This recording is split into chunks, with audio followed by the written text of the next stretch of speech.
On vacation, in an airplane, this is how you sit to have less pain or no pain at all through the flight. This is your pelvis. These are your sits bones. This is the front. This is the back. This is how it's oriented here.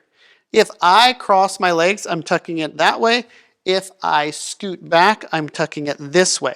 What we want is our sits bones in contact with the seat. These are called your ischial tuberosities, but for simplicity, we will call them your sits bones because that's where you want to sit. So I'm going to find my seat on the plane. Okay, I got seat 3A. Yes, nice.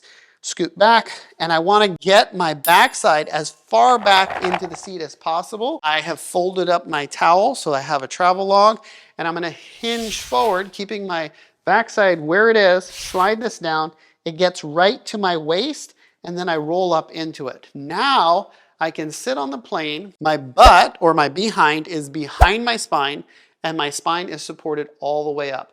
I can lean back, our chairs don't lean back far enough, but I can lean back against the seat with my chest open and my spine decompressed. This is how you sit for success when you fly.